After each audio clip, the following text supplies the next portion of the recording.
So hello guys, हा होता माझा फर्स्ट व्लॉग आणि मी व्हॉइस ओव्हर दिला आहे म्हणून थोडं मागे पुढे होईल. तर आज होता गुढीपाडवा आणि आजच्या दिवशी आम्ही ठरवलं की आपण पळसदेरीला जाऊया, जिथे स्वामींचं मठ आहे आणि त्या मठात स्वामी स्वतः 22 दिवस राहिले होते आणि ते मठ पण 22 दिवसात बनलं आहे. Unbelievable right.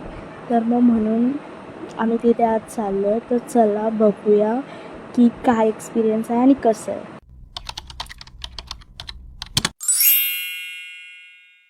आम्ही ते तिथे बाय रोड गेलेलो. तुम्ही ट्रेननीसुद्धा जाऊ शकता, पण ट्रेननी एवढंच आहे ती कर्जत साईड आहे म्हणून तिथे जास्त ट्रेन नसतात, 1-1 तासानंतर असतात.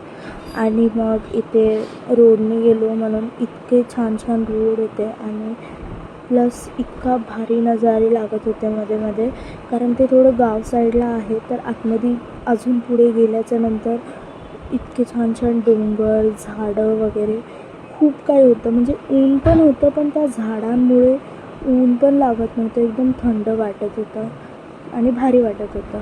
आणि इथे बघा माझी बहीण पण होती आणि मी. आणि तिथे मठाच्या जवळ पोचल्यानंतर तिथे एक नदी होती आणि इतकी छान वाटत होतं ना तिथे पोचल्यानंतर. बघा समोर डोंगर पण आहे आणि नदी पण आहे. किती छान वाटतं एकदम. खूपच नेचर फ्रेंडली आहे ते लोकेशन आणि मला तर खूप आवडलं. मग त्याचा एंट्रन्स इतका छान होता. आम्ही तिथे पोचलो.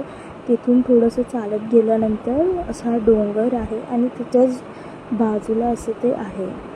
मग स्टार्टिंगला तिथे पाय धुवायचे आधी आपण आणि मग पुढे गेल्यावर तिथे श्री स्वामी समर्थ बघा एकदम फुलाने सजवलं होतं, म्हणजे लिहिलं होतं नाव. आणि हे मठाचं एंट्रन्स आहे, पण आपल्याला डायरेक्ट एंट्री न भेटता आपल्याला तिथे असं लाईनीमधून फिरून जावं लागणार. पण आमच्यासाठी खूप कमी लाईन होती, जास्त गर्दी नव्हती.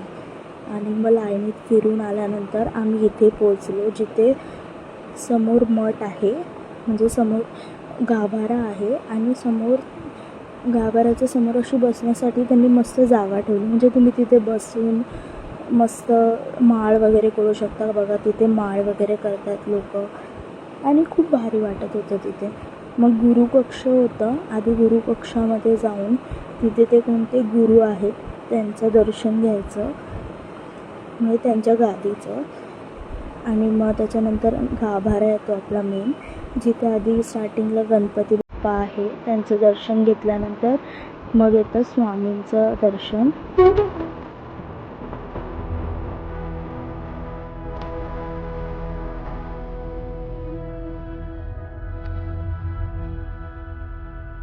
मग तिथून पुढे आल्यानंतर एक साईड स्वामींना ठेवलं. मग त्यानंतर इथे होतं स्वामींचं शेजघर, जिथे स्वामी राहायचे, म्हणजे त्यांचा बेड होता आणि खूप मस्त होता. आणि तिथे त्याच रूममध्ये पेंटिंग लावली होती स्वामींची आणि हनुमानाची, एकदम छान वाटत होती ती, खूप रिअलिस्टिक. आणि मग आम्ही पण माळ घेऊन बसलो होतो आणि आम्ही पण माळ केली अँड खूप मस्त वाटत होतं. मग आम्ही निघालो आणि बाहेर आल्यानंतर ते जे गुरुकक्ष होतं त्यांचीच तिथे समाधी होती आणि तिथे पण खूप छान वाटलं. आणि इथे असं फोटो काढण्यासाठी जागा त्यांनी अशी बनवली होती. हे आर्टिफिशियल झाडं होतं पण खूप छान वाटत होतं. इथे जिथे लाईन्स लावायचे त्याच्यासमोर. आणि इथे देवीचं पण त्यांनी बनवलं होतं, देवीला ठेवलेलं. खूप छान होती ती देवी पण आणि खूप भारी वाटलं. आणि मग इथूनच आम्ही निघालो आणि निघाल्यानंतर जास्त मला शूट घेता आलं नाही तिथे पण, कारण तिथे पण अलाउड नव्हतं, म्हणून मी थोडंसे शूट घेतलं. आणि आम्ही महाप्रसाद पण घेतला, तिथे पण शूट अलाउड नव्हतं म्हणून मी तिथे पण नाही घेतलं. महाप्रसाद पण भेटला आम्हाला, खूप छान होता, खूप टेस्टी. आणि मग आम्ही निघालो. तसंच जाताना पण तसेच रस्ते, खूपच मस्त एक्सपिरियन्स होता इथे जाण्याचा. आम्ही पण फर्स्ट टाईमच गेलेलो.